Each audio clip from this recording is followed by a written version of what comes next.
She may have grown up to be an award-winning journalist, but between a rocky childhood and dealing with freeing her sister from North Korea, it's safe to say that Lisa Ling's life isn't limited to just reporting hardships. She's had her own fair share as well.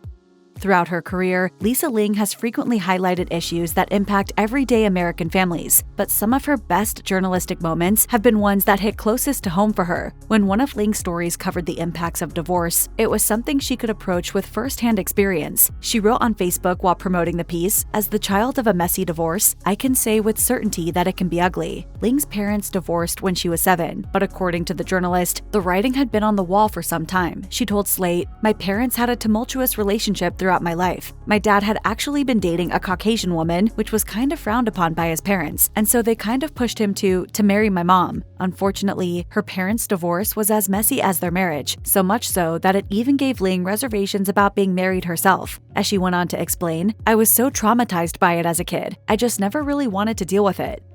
Following her divorce, Ling's mother left for Los Angeles. Ling would spend the summers with her mother, but she was primarily raised by her father and grandmother. Her mother's decision to leave didn't sit well with her, even as a child. She said in an interview with the Mashup Americans, "I grew up thinking, how do you leave kids when you're that age? I was with my dad and my grandma, and we were in a stable community, and my mom was not stable at the time, and I had that resentment." Ling didn't have much time to dwell on her feelings though. With her father working long hours to support the family, Ling told Glamour that she was forced to become the lady of the house at a young age, which caused a certain level of bitterness. But even a lady of the house needs someone to confide with. As she reached adolescence, Ling had trouble discussing topics like her changing body with her grandmother, who was a devout Christian. Ling later explained to Slate that when she got her first period, she was forced to reach out to an older cousin instead of being able to turn to a maternal figure for advice. Ling's career began at just 16 years old when she landed a gig hosting Scratch, a nationally syndicated news program for teens. The aspiring journalist went on to enroll at the University of Southern California and, at 18, joined Channel One News as a reporter and anchor. During any given month, I would be sent to cover stories in Afghanistan, Iran, Colombia, Cambodia, Algeria. She ultimately made the decision to drop out of school to pursue her dream career full-time. But as with any success story, her path was plagued with obstacles. Speaking with her agenda in 2017, Ling recalled how both sexism and racism affected her journey, saying, "When I would travel to countries where women are more repressed, whenever I would engage with people, they would end up talking to my driver or my cameraman." Unfortunately, Ling couldn't even depend on some of her superiors for help. She admitted to Glamour in 2021, "Because I'm a minority woman, I've been on the receiving end of some pretty demeaning behavior in some of my superiors. I realized that I have to assert myself and make sure that my voice is taken seriously." While Lisa Ling's upbringing wasn't exactly sunshine and rainbows, her dealings with divorce and discrimination isn't entirely unique. But what happened with her sister is. In March 2009, Lisa's sister Laura and her friend Yuna Lee, both journalists, were detained by the North Korean military while filming a documentary on the China-North Korea border. Their trial started in June, and it took only 3 days before they were sentenced to 12 years of hard work in labor camps on charges of hostile acts. As Lisa revealed to Slate years later, "That call that I received from my brother-in-law in the middle of the night that my sister had been abducted by North Korean officials was, it was the most terrifying moment of my personal life." Lisa worked diligently to try to secure her sister's release, calling every contact she had and hitting the news circuit to bring awareness to the waking nightmare that her family was facing. I utilized every resource that I had acquired throughout my life to try and get my sister freed. After Lisa learned that the only way Laura would be released was if a special envoy stepped in to help, she successfully enlisted the aid of former President Bill Clinton. In August 2009, Clinton traveled to Pyongyang to meet with the then Supreme Leader of North Korea, Kim Jong-il, where he was effectively able to negotiate the release of both detainees. Lisa later told NPR, "No money was exchanged and no diplomacy was conducted. It truly was a private humanitarian mission." After the harrowing experience, the sisters got together and co-authored a book called Somewhere Inside: One Sister's Captivity in North Korea and the Other's Fight to Bring Her Home. The book went on to become a New York Times bestseller.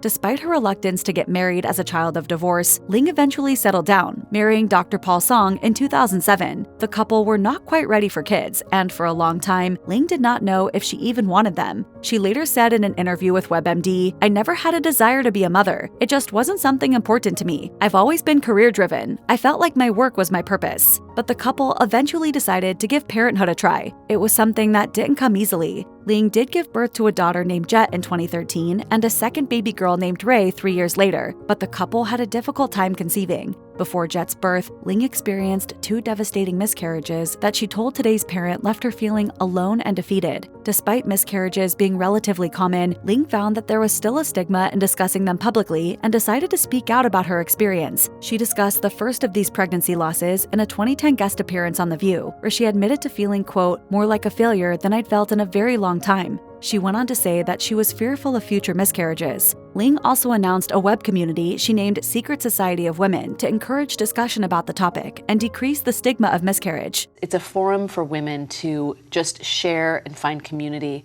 in one another and talk about things that they have been holding inside of them. Ling's journey to motherhood wasn't a simple one. Doctors told her she would need a C-section during her first birth in 2013 because the umbilical cord was wrapped around Jet's neck, but Ling tried to see the procedure as a positive. In a 2016 op-ed for CNN Money, she wrote, "The idea of scheduling my delivery was actually kind of nice. The predictability of a planned delivery worked for me. I wasn't in that limbo phase, anxiously waiting for labor to spontaneously start." The procedure ultimately went so well that Ling decided to book another C-section for the birth of her second daughter. This time, it wasn't mandated by any potential health risks. Rather, Ling simply thought it would be the better option. But unfortunately, her second operation didn't go as well as the first. Ling didn't heal the way she was meant to. She later wrote, "I was experiencing a lot more pain than I did with my first, and at one point, fluid began leaking from the incision. I had developed an extremely painful infection, and it was awful. Luckily, antibiotics worked, but she didn't fully heal for a month, which made her second guess her choice." She wrote that she eventually came to regret the decision.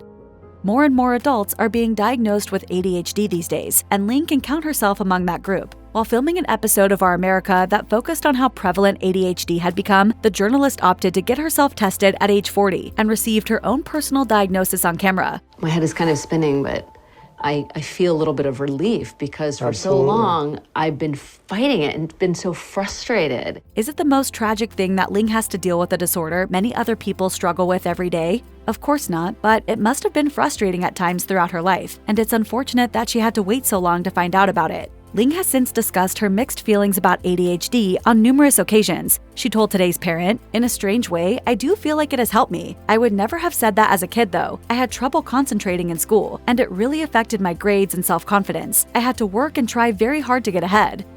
In addition to being a devastating disease that claimed the lives of many and forced countless others into quarantine, COVID-19 also brought about a major spike in anti-Asian American hate crimes. Sadly, the cause came at least partly from people in the highest positions of power. According to studies that have since examined the rise in xenophobia throughout the pandemic, President Trump's rhetoric was directly correlated to growing hatred in the US. It's a connection Ling experienced firsthand. She told the Los Angeles Times, "The day after Donald Trump called COVID the China virus, I got 2 messages on social media that told me my people were responsible for it." Soon, she was receiving comments blaming her and everyone of Chinese descent for spreading the virus. Even scarier, though, were the death threats, which were directed at her and both of her young daughters. To show just how toxic the messages were, Ling tweeted screenshots, including one especially shocking DM which wished death on her child. Ling quickly became a passionate advocate, pushing back against the blatant and unfounded hatred. But tackling the issue wasn't without its hardships. She went on to say, "I have not enjoyed doing this. When I've appeared on other shows talking about this, I'm literally shaking under the table."